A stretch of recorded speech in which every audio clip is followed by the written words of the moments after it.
Hi there, a very good morning and good afternoon to all of you, depending on wherever you're watching this Simply Stocks. And today I'm going to talk about SEQUENT Scientific, which can be 4x from here. And I believe that the major downside of the stock might have already taken place. The stock is down 70%. So let's discuss about the company, let's discuss about its results and what lies ahead. So let's get started.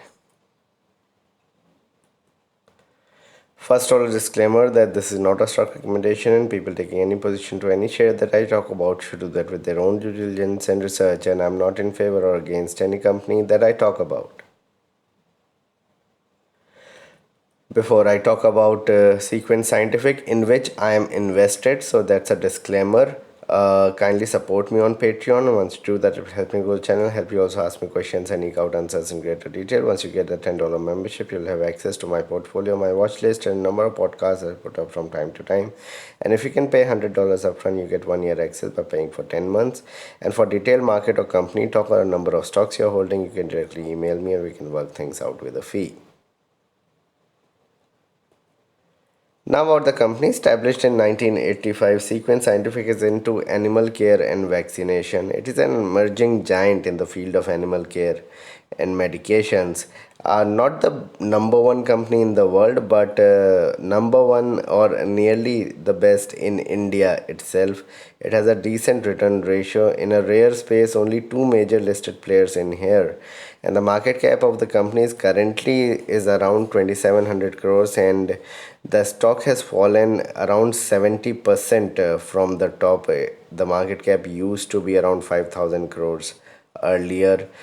uh, it has global presence with key approvals, and there are many approvals that are awaited, which could come in probably by next year or so. If you look at the numbers, so these are March quarter numbers. Sales went up. So this was pretty interesting that the sales did go up by around 10%, 7 8%. But profit declined sharply from around 21 crores. The profit dipped to 9 crores. High cost pressures and Turkey business impacted the numbers. Turkey, they have around 12 13% business from Turkey, and they have around 2 3% from US. uh, Plus there are the European countries, and they have then India, where the major business comes from. So because of the fluctuation in the lira, in the Turkish lira, that is taking place, or devaluation that is taking place, that has impacted the numbers. Although the company has clarified in their on call that as they build or as they make the raw materials and everything and the products in house in Turkey, so there is not much of an impact. In fact, there is a benefit of the depreciating lira that is happening. But overall, the business performance in Turkey has declined for the company.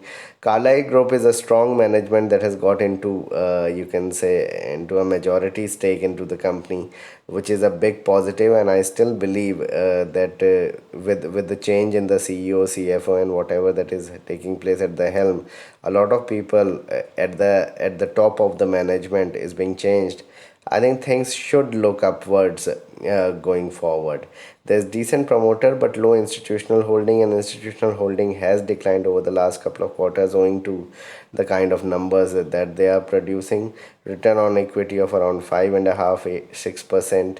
Operating profit margin of 8% has declined from around 16 17% that was there around 5 years ago. So it has gone a complete circle from an operating profit margin of 16% to around 8%. But it seems like that this perhaps will be the bottom of a lower operating profit cycle that the company is seeing.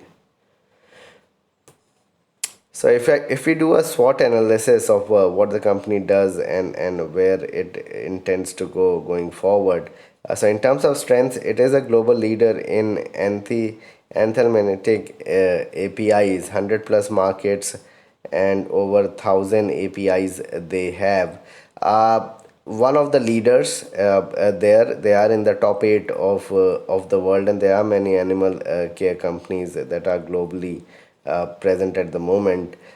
Invested over $80 million in the business over the last 4 5 years. They have invested big time, and the fruits will come in. So everything will fructify over the next couple of years, because there are a lot of patents and lot of you can say there's a lot of order book, and many approvals that are awaited at the moment.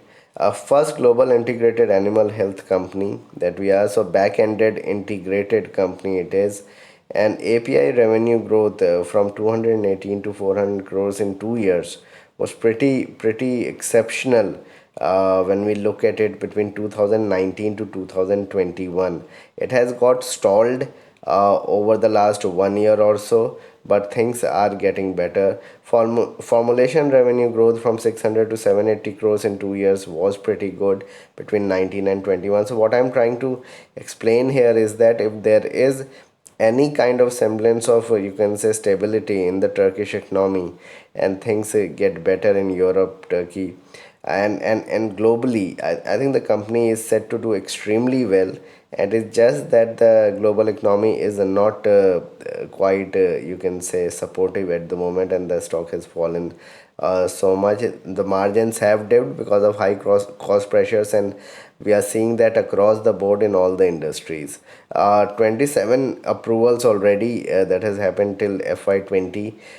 We are awaiting for the company about a dozen approvals at least in the next year, and around 35, 36 in the next 2 to 3 years, which are in the pipeline. So there is a lot of things that are going on, and hopefully over the next 2 to 3 years this will end up being something special, because once these approvals come in, the revenue will grow multifold from the level that it is currently at. If you look at the weaknesses, then margins have not expanded. In fact, it has contracted over the last 1 year. So over the last 4 quarters, it has kept on contracting. Although the June and September quarter was the worst last year, with around 5 to 6% margin. So hopefully this time around the margins would be better off. The company itself has stated that the margins should expand by 150 to 200 basis points every year from here on in. So I think things should look upwards, and they are saying they'll maintain lower teens digit sales growth. So I think that they should end up having around 1600 crores of sales next year. So it is trading at very interesting levels, although to tell on the current face of whatever the numbers are, the margins have dipped from 16% 5 years back, 5 6 years back, to 8%. And margins are not special either at around 8 9%. It's not that the margins were 30% and gone to 20% and all that. It is not the leader in its space globally, as I explained. It is perhaps seventh or eighth in the list. Yes, they do make some of the products that are extremely rare, but overall, there are other companies in here. So, again, when we talk about margin expansion, we should be looking at around 12% over the next 2 3 years, that it could come back to. And over the next 5 years, I think we'll be back to 16 15 16%, but that's the most we could hope for. But even with that kind of a margin, since it's a debt free company, the profitability should be pretty good, and we should come back to around 6 7 rupees of EPS in the next 3 4 years, uh, or so. So flat annual sales growth in FY22 and declining profitability is also a weakness that we have seen already. And the Turkish business is under pressure because of the currency. So what is happening in Turkey is that the currency is devaluing, and we are seeing that there is an inflation rate of around 70% there, which is quite disturbing. And they have around 12% business there, and I think this is the major reason why the stock has fallen 70%. And we'll see how things pan out going forward. So, as I explained, the Turkish business has impacted the overall business and profitability of the company badly. So, we'll see how things pan out. Hopefully, the government will take action on the kind of inflationary situation that is there, and hopefully, that would come under control. But one thing that is positive that came out of the con call that I listened to, is that they say that they are whatever they are producing in-house in Turkey. So they don't have to import the raw materials and say give Turkish lira or on pay in dollars, etc. So whatever they are building through Turkish lira. So if it is depreciating, they are using the other currency to buy into Turkish lira and you can say get the raw materials and build everything in house. So hopefully that should not impact their business that badly, and hopefully worst is perhaps over in terms of margins for the company at around 8% that we are seeing at the moment. In terms of opportunities, there's approvals being awaited for the formulation. There are around 35 plus patents approvals that are awaited, which could probably materialize over the next 2 to 3 years. Growth in API and formulations overall globally in the animal sector would be there. So hopefully, if things normalize globally, things should look up for this company because currently it is trading at very attractive valuations. They are expanding into US and hopefully in the next 2 to 3 years they'll do that. So whatever their business currently is, that could even double over the next 3 to 5 years time, which is at 2-3% at the moment, and that will generate even more revenues going forward. And Carlyle Group has to increase stake. There have been at least couple of news articles in which I did read that they have to increase stake to 74%. They are at around 53-54%, something like that. So they have to increase stake by around 20% or so, 18 to 20%, which they might do at these levels or at lower levels. So this is something that we can look forward to. Plus, this is also a very big positive that the Carlyle Group has joined hands with the Sequent and stayed with it. See, whatever numbers that have not come up or the kind of numbers that they are producing, it is more global, more related to the global factor and turmoil that we are seeing in a particular country rather than their business per se. Their business has been doing decently, and that is why very decent because the growth in sales are there for everyone to see, and they have promised growth of around 12 to 15%. They are delivering on that.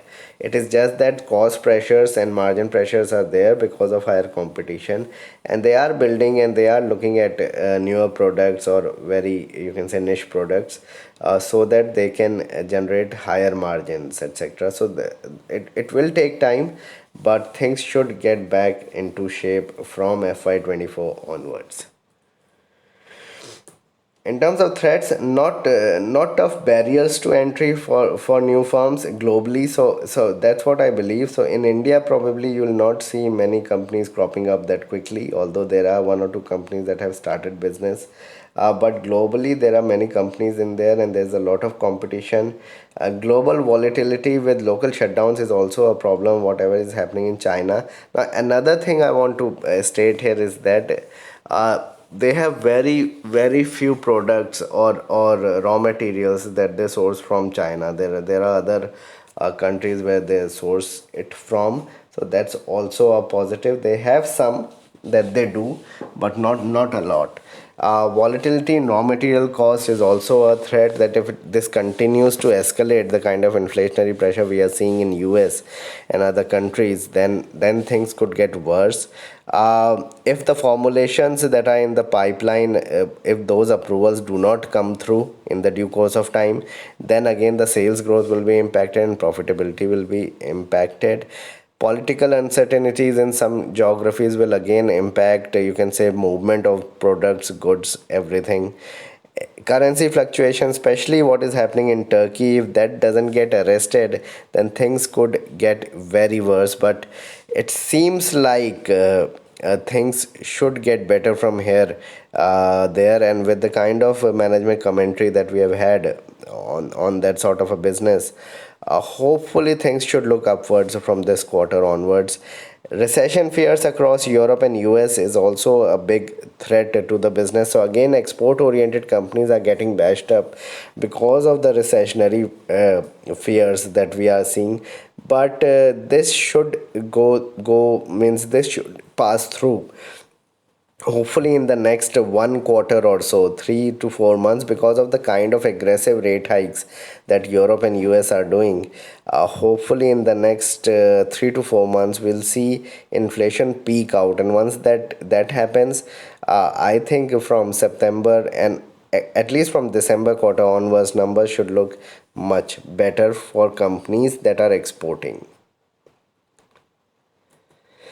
The biggest positive in this all is that the Carlyle Group has taken over 50% stake in the company. They are set to hopefully increase stake to 74%. They invested at around 86 rupees. The stock is around 100 rupees. There have been many large investors, fund houses and foreign fund houses that have bought into the stock at between 110 to 130 rupees. The stock is at 100. I think these are very attractive levels to accumulate the stock rather than being fearful. Yes, we could definitely go to 80. I'm not ruling that out, but once numbers kick in, things should look up. So this is not a trading play, but on an investment bet, this looks very good at these prices. They have major investments of Carlyle in Americas with only 9% in Asia, and that in Asia also in India they have investments in only 2 or 3 companies, and one of them is Sequent. So I don't see that there is a managerial problem, and if there was, then the management has also changed. A lot of things have changed at the top, so things should start moving from FY24 onwards. We have to give Sequent at least a couple of more quarters for things to start moving. So from December quarter onwards, things should look up, and from FY24 numbers should be much better. So the strategy could be that put no more than 5% into the stock if you are buying afresh at these levels, and those who are invested can add more if they have the money at these prices, or what they can do is just hold on to their positions. You can buy some now and buy on up move. So what you can do is you can buy 1 or 2% of your total stake now if you're buying a fresh, and you can buy on up move. I'm invested in the stock from very high levels, so not very high, but at least 30-40% higher from these levels. Do keep a stop loss if you are fearful of losing a lot. Probably keep a stop loss at 10-15% lower if you're buying a fresh again. I think if things go fine, we may see 400 plus in the next 3 to 4 years. Why I say that is that the management has guided for a 1.5 to 2% increase in margins every year. So I'm seeing that, and with a 13% sales growth, I'm seeing that around 4.5 rupees of EPS is very much possible in 3 years' time, and around 5.5 to 6 rupees EPS is possible over the next 4 years. So after 4 years, the stock could end up trading closer to 400 based on 60-70 times that it normally trades at. So very attractive levels now. As next year, I expect that the numbers should be around 2.5 to 3 rupees of EPS. I think the growth should come in. So this was a video on SEQUENT Scientific. Please like and subscribe my channel. Hit the bell icon so you get my videos straight away when I post it. And kindly subscribe to my channel and kindly support me on Patreon. Thanks a lot for watching.